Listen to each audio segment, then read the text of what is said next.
This is the Leadership Lens, where we say the hard truths and fix the system.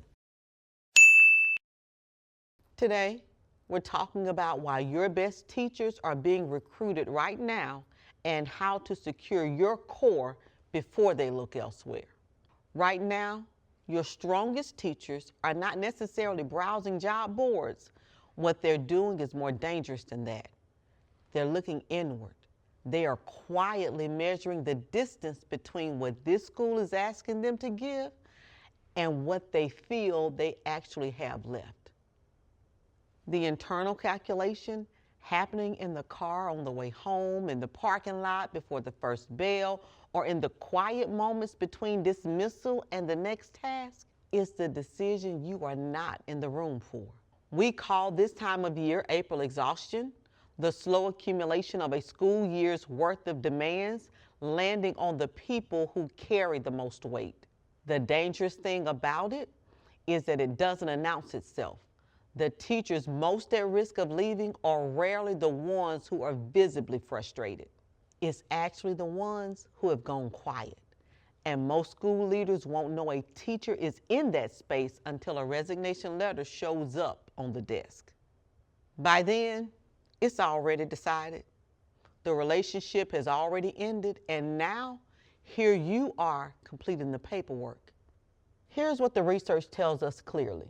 Replacing a strong teacher costs substantially more than investing in keeping one in time, in resources, and in the instructional capacity that walks out the door with them. Every time a high performer walks out of the door, your instructional core takes a hit that can take years to fully recover from. The truth that most leadership systems avoid saying out loud is high performers don't leave schools. They leave systems of chaos. They leave environments where they feel invisible, unsupported, and unheard by the people who are supposed to be paying attention. If you wait until May to have a real conversation with your best teachers, you're already behind. The move has to happen now.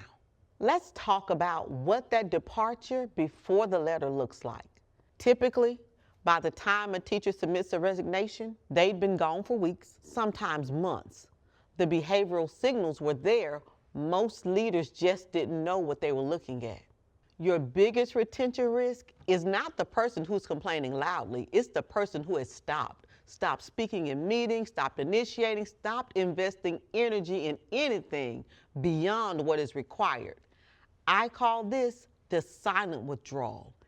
It's what happens when a high-performing teacher decides, consciously or not, that this system is no longer worth the full weight of their investment. They begin to protect the little injury they have left by disengaging, because disengagement feels safer than disappointment. They don't leave immediately. They detach first. There are 3 systemic red flags that tell you this detachment is happening. The first is what I call the architecture of apathy. This is when a teacher who used to initiate, bring ideas to the PLC, stay after school, or be the person others turn to for momentum, quietly stops. The energy is still in the atmosphere. It's just no longer being invested here.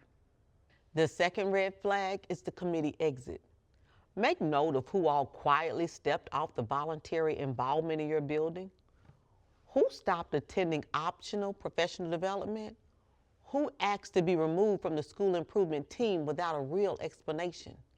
That absence is data, and it's in your best interest to listen to it. The third and most serious is the isolation shift. When a teacher who usually is a collaborative presence starts closing their door literally and figuratively, keeping their work to themselves or limiting their interaction with colleagues to the bare minimum, they've already begun the departure. Their body is still in the building, but their commitment is somewhere else. These are not personality traits or signs of a difficult employee. These are indicators that your people anchor, one of the 3 foundational anchors we introduced in the previous episode, is unraveling. When the people anchor shifts, the system that depends on it shifts with it. Here is where I have to be direct with you. because this is the part of the conversation where most leaders make the wrong move even when they are paying attention. When leaders recognize these red flags, their first instinct is to respond to everyone, to do a wellness check across the whole building, schedule conversations with every teacher, and to cover all the ground. That instinct comes from a good place, but it also leads to what I call the retention paradox, and it is quietly costing systems everywhere. The retention paradox works like this. We spend 90% of our energy on the people who are the loudest, the ones who demand attention, create friction, and show up in our office. That leaves exactly 10% for the people who are actually holding the building together. We end up ignoring our most reliable, effective teachers because they are low maintenance. But in a fragile system, low maintenance is almost always a mask for something else. It's a mask for the unsupported, and the unsupported over time becomes unavailable. To break that paradox, we have to stop being reactive managers and make the intentional choice to shift our gaze away from the loudest room and toward the most important one. Knowing where to start requires a clear framework, and I call it the core triage system. In a medical emergency, a trained responder doesn't immediately treat every scratch in the room. They treat the life-threatening wounds first.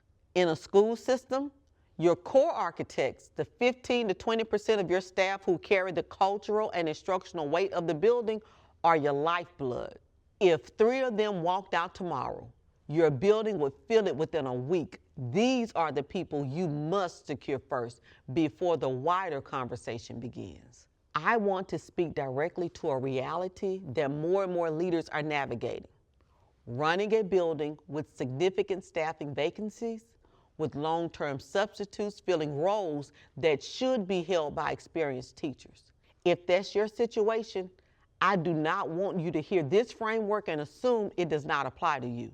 Core is not about a job title or years of service. It's about instructional influence and cultural stability. Your core architect may be a long-term sub who has been in your building long enough to become a peer anchor, or maybe a third-year teacher who quietly becomes the person everyone else turns to. The question isn't who's been here the longest. The question is, if this person left tomorrow, would the building feel it? Start there. To identify your core architects with evidence rather than intuition, go back to your observation data, specifically the low inference scripting work from the previous episode. Who is consistently hitting the standard across your observation scripts? Who is coaching their peers in the hallway without being asked? Who is influencing the instructional culture beyond the 4 walls of their own classroom? We are triaging our talent based on effectiveness, not affability. Performance, not personality. We're looking to secure the people who secure the system. If this is something that you are navigating right now, and I suspect it is, given the time of year, we have a micro move for you. Micro moves are small, intentional shifts designed to help you reclaim your leadership so you can build a system that holds. The micro move is to conduct 3 stay interviews. Start with the 3 core architects who are most at risk, the 3 whose behavioral signals you've already been noticing, whether you named them before now or not. Here's how this works. Block 15 minutes, sit down with each person, not from behind your desk, but alongside them, and ask only 3 questions. The first question being, what is the magnet that keeps you coming back? This one matters more than it looks. You're not just making small talk. You're asking the teacher to name what the system is doing right. That tells you what to protect, and it opens the conversation from a place of genuine curiosity rather than problem solving, which changes what people are willing to share next. The second question, and this one is the most important, is what friction would push you out the door? I need you to hear me clearly on your role in this moment. You are not there to explain. You are not there to defend decisions or walk through the context that led to the friction they name. You're there to listen and to write down exactly what they say. Your job in those 15 minutes is to collect the evidence, not to manage the narrative. The third question is, what is the one lever I can pull with our systems to help you do your best work? This is where the conversation shifts from diagnosis to partnership. You're signaling that you see them as someone who has the answer, not just as someone who is experiencing the problem. That distinction matters to the teacher sitting across from you. Script every answer verbatim to the very last detail.